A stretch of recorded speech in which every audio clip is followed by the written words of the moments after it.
یا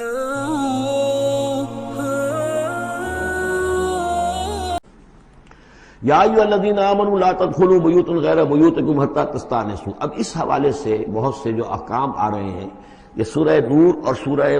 احزاب ان دونوں میں معاشرتی احکامات ہیں۔ معاشرتی احکامات میں خاص طور پر وہ جو ایک آیت آئی ہے سورہ بنی اسرائیل میں، وَلَا تَقْرَبُوا الزِّنَا إِنَّهُ كَانَ فَاحِشَةً وَسَاءَ سَبِيلًا،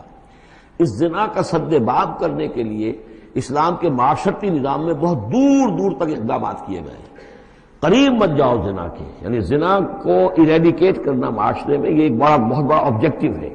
اور اس کے لیے دور دور تک اقدامات، مثلا پردہ ہے، ستر ہے، لباس کے احکام دیے گئے ہیں۔ معاشرہ جو ہے ہمارا جو ہے وہ مکسڈ سوسائٹی نہ ہو، مخلوط معاشرہ نہ ہو، مردوں کی ذمہ داریاں علیحدہ ہیں، عورتوں کی علیحدہ ہیں،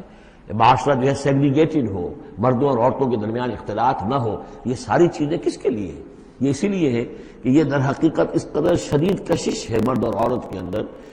یہ اللہ نے جو دو جنسیں بنائی ہیں، اور اس میں یقیناً جو سیکس کا معاملہ اتنا پورٹنٹ موٹیو ہے کہ اس کو اگر پوری طریقے سے جیسے گھوڑا بہت منہ زور ہو تو اسے بہت باندھ کر رکھنا پڑے گا اور بڑا اس کو کنٹرول کرنے کے لیے محنت کی ضرورت ہے، اسی طریقے سے اس سیکس کو ڈسپلن کرنا اور صحیح انداز میں اس کو جو ہے ہارنس کرنا، اور اس کے لیے یہ ہے کہ غلط راستوں سے اس کو بچانا، اس کے لیے بڑے دور دور تک احکام دیے گئے، اور یہ پورا معاشرتی نظام اسلام کا اسی بنیاد پہ اب قائم ہے۔ اب اسی میں سے مثلاً یہ گھر کی پرائیویسی بھی ہے، ایک گھر ہے، گھر میں ایک شوہر ہے، اس کی بیوی ہے، اب آپ فوراً چلے گئے سیدھے گھر کے اندر؟ نہیں، اے اہل ایمان مت داخل ہوا کرو گھروں میں اپنے گھروں کے سوا، حتی تستانسوا، یہاں تک کہ بول چال کر لو، اجازت لے لو، وتسلموا علی اہلہا، اور اذن لینے کی اس وقت جو ہوتی تھی شکل وہ یہی کہ جا کر دروازے پر کہو السلام علیکم۔ معلوم ہوا کہ کوئی صاحب ہیں کہ جو آئے ہیں ملنا چاہتے ہیں اور اندر آنا چاہتے ہیں، اب اس کے بعد یہ کہ وہ اپنی آئیڈینٹی دیں اور پھر ان کو آنے کی اجازت دی جائے، یہ نہیں کہ بے دھڑک چلے جا رہے ہیں۔ ذالکم خیر لکم لعلکم تذکرون، یہی تمہارے لیے بہتر ہے تاکہ تم نصیحت حاصل کرو۔ فإن لم تجدوا فیہا احدا فلا تدخلوها، اگر اس گھر میں کوئی نہ ہو تو پھر اس میں داخل مت ہو، حتی یؤذن لکم، یہاں تک کہ تمہیں اجازت دی جائے۔ جو گھر کا مالک ہے وہ اگر اجازت دے کہ ہاں میرا گھر اس وقت خالی ہے تم اس میں جا سکتے ہو، ورنہ یہ کہ خالی گھر کے اندر جہاں کوئی نہیں ہے داخلے کی اجازت نہیں ہے۔ وَإِن قِيلَ لَكُمْ، اور اگر کہا جائے تم سے ارجعوا، چلے جاؤ، لوٹ جاؤ، اس وقت میں ملنے کے لیے تیار نہیں ہوں یا میں اپنی کسی مشغولیت میں ہوں، فارجعوا، تو لوٹ جاؤ۔ اب دیکھیے یہ آداب ہیں۔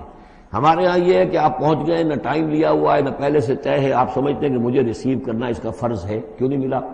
اس نے انکار کر دیا تو اس کا مطلب یہ کہ بڑا متکبر ہے اور بہت یہ جو ہے شخص جو ہے، یہ نہیں۔